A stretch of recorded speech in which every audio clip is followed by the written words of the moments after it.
ओम शांति। 7/7/26 की मुरली है। मीठे बच्चे, तुम्हें नशा होना चाहिए कि हमारा बाबा आया है हमें विश्व का मालिक बनाने, हम उनके सम्मुख बैठे हैं। कौन सा नशा होना चाहिए हम बच्चों को?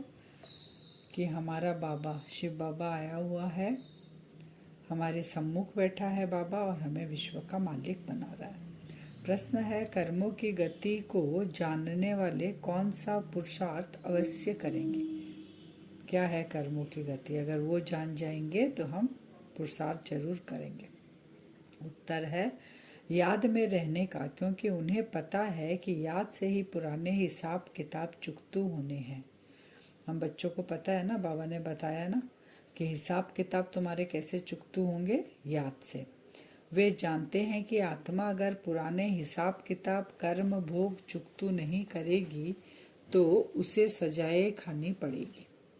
ये बाबा ने हमें आके बताया है कि बच्चे, अगर अभी तुम मुझे याद नहीं करोगे, विकर्म विनाश तुम्हारे नहीं होंगे तो फिर सजा खानी पड़ेगी।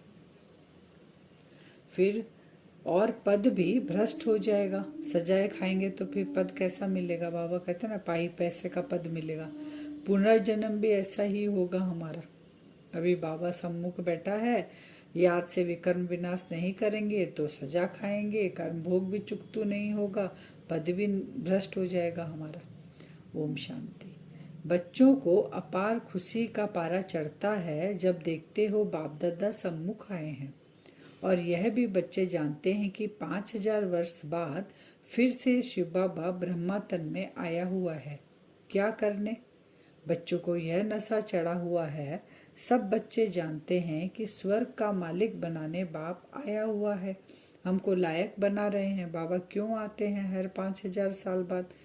बाबा आकर हमें ये सारी बातें समझाते हैं कि मैं निराकार हूँ, तो मैं ब्रह्मा तन में आता हूँ। ब्रह्मा तन में आके तुम बच्चों को आप समान बनाता हूँ, तुम्हें नॉलेज देता हूँ जिस नॉलेज के आधार से तुम तमो प्रधान से सत्व प्रधान बनते हो। तुमको अलग अलग युक्तियाँ बताता हूँ। बाबा कहते हैं वो सब युक्तियाँ है सहज, बिल्कुल सहज है। याद बच्चों को सिखलाते हैं बाबा आके कैसे याद करना है। अज्ञान काल में बाबा कहते हैं बाप को बच्चा होता है तो समझते हैं हमारे वारिस पैदा हुआ। तुम जानते हो इस समय बाप आकर हम बच्चों को एडप्ट करते हैं, तो हम भी तो बाबा के मुख वंशावली बच्चे हैं, तो हम भी बाबा के वारिस हो गए। बाबा के पास जो है, शिव बाबा के पास सब हमारा है। बाबा कहते हैं मैं तो विश्व का मालिक भी नहीं बनता, सब कुछ तुम बच्चों को देकर मैं तो परम धाम में चला जाता हूँ। यूं तो तुम सब शिव बाबा के बच्चे हो, परंतु बाबा अपना कैसे बनाए? जितनी भी सृष्टि पे आत्माएं हैं सारी शिव बाबा के बच्चे हैं, लेकिन अपना कैसे बनाए? बाबा तो सबको अपना बनाने आए, लेकिन पहचानने वाले कोटों में कोई कोई में कोई है, सारे पहचानते भी नहीं है बाबा को। तो जो हमको सुना सके और हम उनसे सुन सके, इसलिए बाबा आते हैं ब्रह्मा तन में। फिर बाबा कहते हैं कि तुम सब एक बाप के बच्चे हो, सबको बाप की मिल्कियत लेनी है। ढेर के ढेर बच्चे हैं, वृद्धि होती जाती है। पहले कितने कम थे, कुछ 300-400 थे, आज कितने बाबा के लाखों बच्चे हो गए हम। तो ये सब हम बाबा से मिल्कियत लेंगे, सारे बच्चे, और सबको एक समान बाबा खजाना देता है। लेकिन बस यूज हम उसको कैसे करते हैं वो हमारे ऊपर, हमारे कर्मों के ऊपर है। तो अपने को रूह आत्मा समझो। हमको बाबा मिला जिसको आधा कल्प याद करते थे, ये कभी भूलो मत। आधा कल्प आत्मा इस शरीर द्वारा याद करती आई है, हे पतित पावन, हे दुख हरता सुख करता, क्योंकि रावण राज्य है ना। द्वापर युग से जब से भक्ति शुरू हुई है तो रावण राज्य भी शुरू हुआ है। तो रावण शुरू होते ही आत्मा को वो दुख का अनुभव होने लग गया। तो दुख का अनुभव होते ही बच्चे को जब दुख और तकलीफ होती है तो सबसे पहले वो माँ बाप को पुकारता है। लेकिन यहाँ आत्मा द्वापर युग में अपने माता पिता को भूल गई है, लेकिन जाने अनजाने उस पतित पावन को ही बुलाती है। ऊपर की तरफ हाथ नजर करके उसको बुलाती है, आके हमको पावन बनाओ और हमको दुख से छुड़ाओ। तो हमको बाबा कहते हैं भल जो अभी समझते हैं हम बहुत सुखी हैं, हमको इतने पदम हैं, इतने मिल्स है, कारखाने हैं। अभी जिनके पास बाबा कहते हैं स्थूल धन है ना, वो अपने आप को क्या समझते हैं कि हम बहुत सुखी हैं।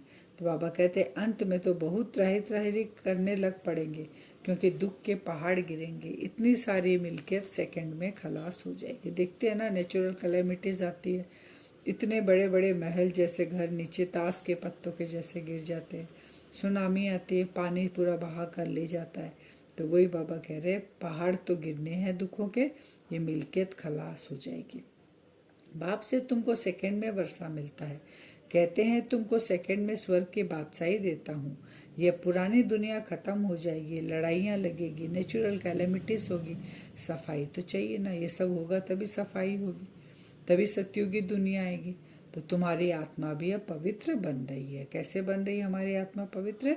बाबा की याद से। बाबा ने आकर कहा ना विकर्म विनाश कैसे होंगे, बाबा को याद करेंगे तो हम जो पतित आत्मा थी पवित्र बनती जाती है। बाप दादा दोनों समझ सकते हैं बच्चे कितनी मेहनत करते हैं। बाप से वर्षा पाने की मेहनत बिल्कुल थोड़ी देते हैं।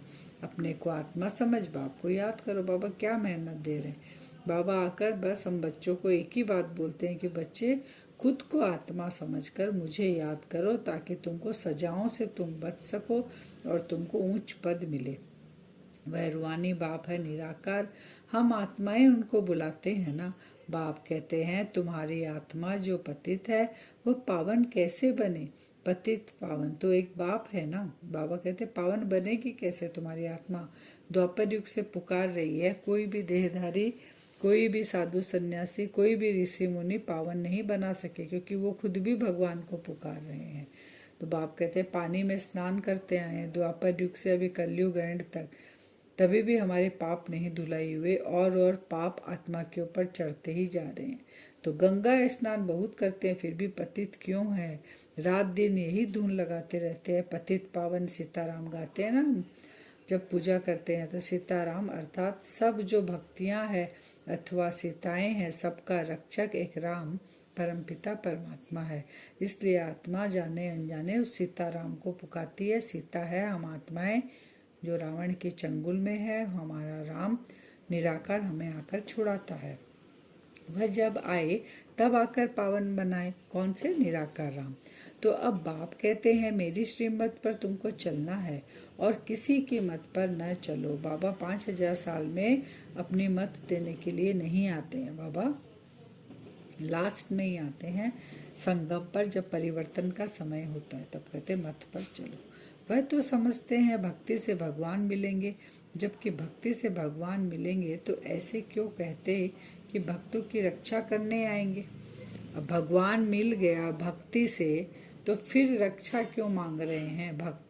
भक्ति करते करते, इसका मतलब भक्तों पर क्या आपदा पड़ी है जो रक्षा करेंगे? दो चीज बोल रहे हैं, अगर भक्ति से भगवान मिल गए तो तृप्त हो गई आत्मा, पावन हो गई आत्मा, फिर रक्षा करने के लिए क्यों बुला रहे? मैंने आपद में कोई तकलीफ में पड़े भक्त लोग, इसलिए रक्षा करने के लिए बुला रहे हैं। तो आप कहते हैं तुमने कितना दुर्गति को पाया, यह है रौरव नर्क, सब दुखी रोगी है, घर घर में देखो क्या लगा पड़ा है, दुख ही दुख, इसलिए पुकारते हैं बाबा हमारे दुख हरो सुख दो।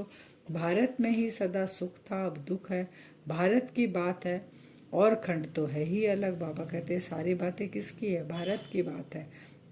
भारत में ही बाबा कहते हैं शिव बाबा आते हैं और भारत में ही सत्युग त्रेता, सत्युग की दुनिया भारत में ही होती है।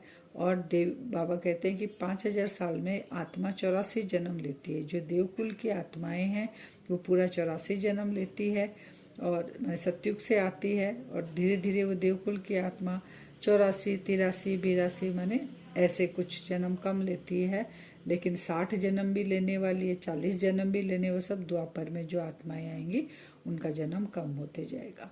तो मनुष्यों को तो जो आता है सो बोल देते। अब तुम बच्चे बाप द्वारा अविनाशी ज्ञान रत्नों की झोली भर रहे हो।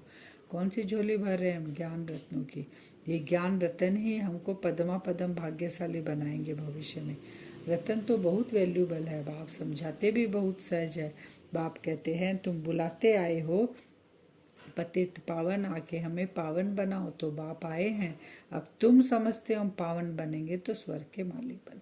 बाबा तो आ गए, बाबा को पुकारा, बाबा अपना कार्य कर रहे हैं, बच्चों को बता रहे हैं मुझे याद करो। बाबा कह रहे बाकी तुम जितना याद करोगे उतना पावन बनोगे, उतना ऊंच पद पाओगे। शिव बाबा हमको पत्थर बुद्धि से पारस बुद्धि, पत्थर नाथ से पारसनाथ बनाने आए हैं। भक्ति मार्ग के चित्र सब पत्थरों के बने हुए हैं, पत्थरों से माथा मारते हैं।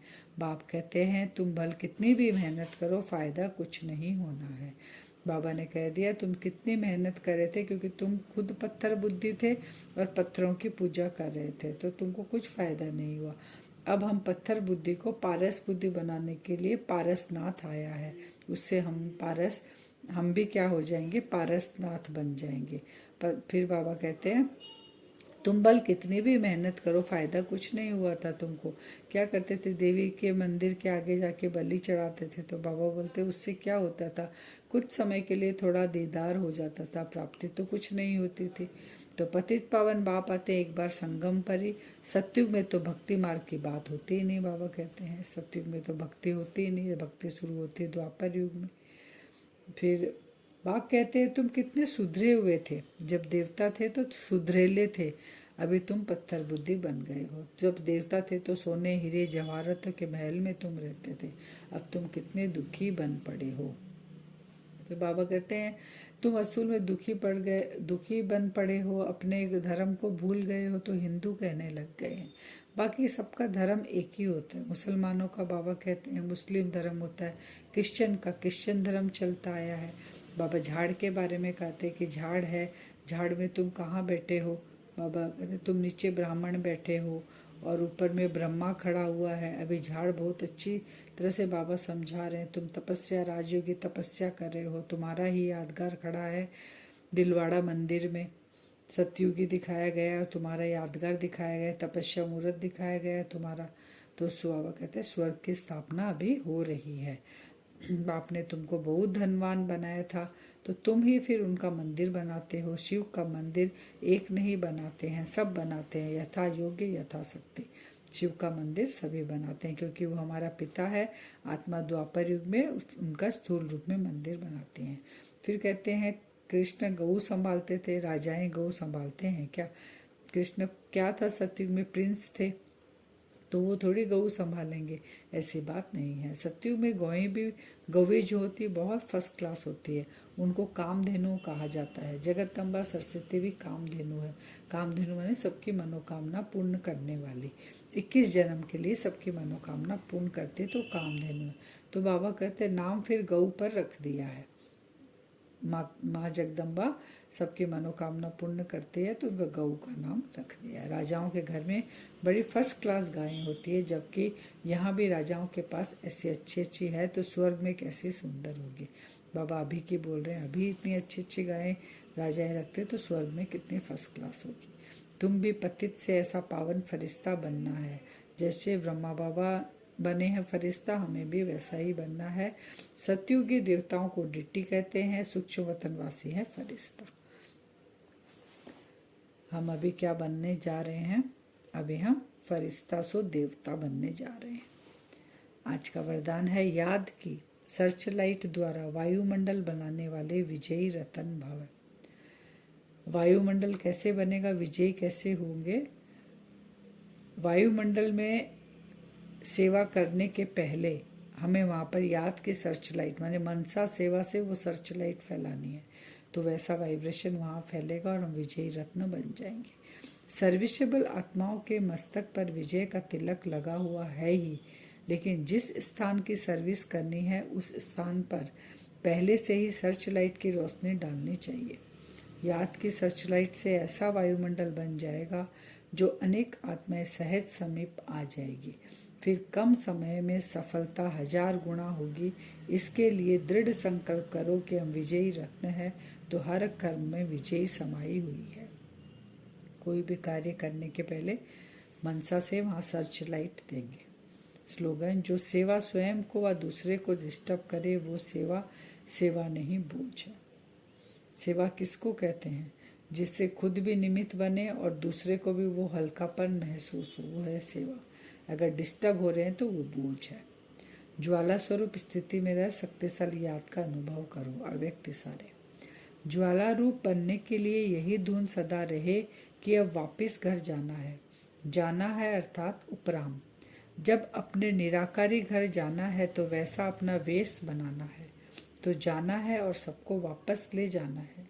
इस स्मृति से स्वतः ही सर्व संबंध, सर्व प्रकृति के आकर्षणों से उपराम अर्थात साक्षी बन जाएंगे। साक्षी बनने से सहज ही बाप के साथी व बाप समान बन जाएंगे। घर जाने के लिए हल्का और उपराम बनना है, तभी हम वापस घर जा सकते हैं। वरदान से योग करेंगे, सर्च लाइट फैलाएंगे। अपने आप को देखें भ्रकुटी सिंहासन पर, मैं आत्मा विराजमान हूँ।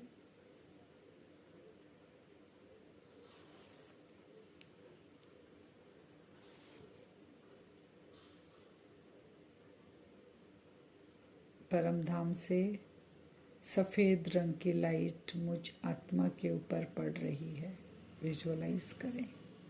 पावरफुल किरणें मुझ आत्मा के ऊपर पड़ रही है। मन और बुद्धि को एकाग्र कर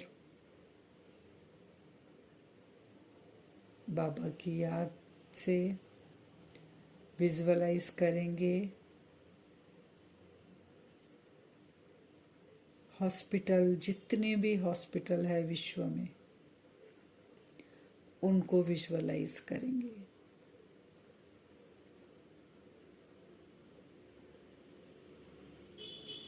वहाँ पर उन आत्माओं को दुखों से मुक्त करना है। तो सबसे पहले विजुअलाइज करेंगे बाबा की किरणें मुझ आत्मा पर पड़ रही है।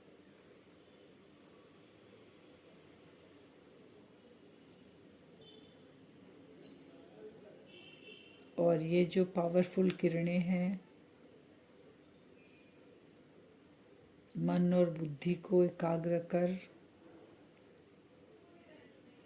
ये किरणें देखें धीरे धीरे चारों ओर फैलती हुई। जितनी भी हॉस्पिटल है विश्व के अंदर,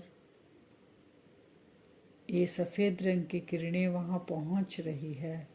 हर एक छोटे बड़े हॉस्पिटल में विजुअलाइज करते रहेंगे। हम यहीं बैठे हैं, बाबा की पावरफुल किरणें मेरे ऊपर पड़ रही है। जितनी हॉस्पिटल हैं यहीं दृढ़ संकल्प करें, बाबा जितनी भी हॉस्पिटल है ये सर्च लाइट वहाँ तक पहुँचे। देखें वो सफ़ेद रंग की किरणें हर हॉस्पिटल में जाकर पहुँच रही है। विजुअलाइज करें पूरे हॉस्पिटल में एक छत्र छाया के रूप में ये पावरफुल किरणें वहाँ जाकर स्थित हो गई।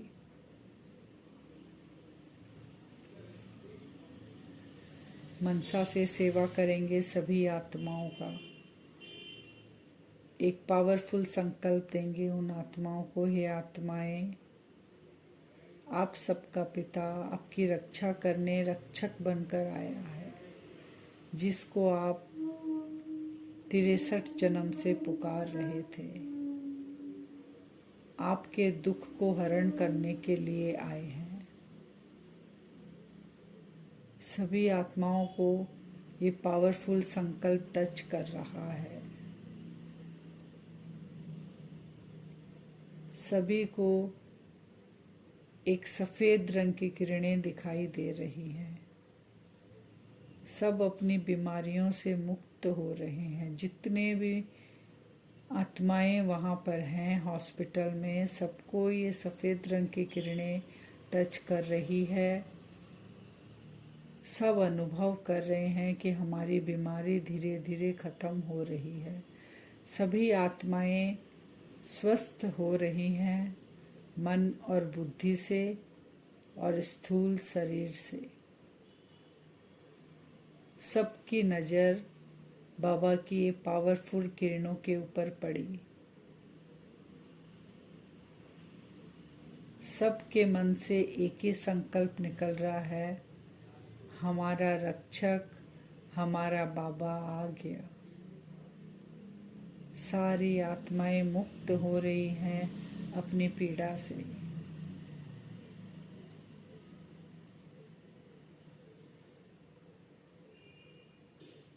ऐसा विजुअलाइज हम आज बार बार करेंगे।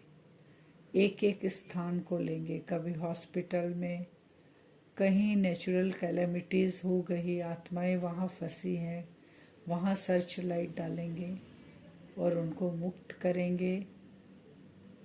बार बार बैठकर बाबा से वो किरणें लेकर चारों ओर फैलाएंगे। ओम शांति।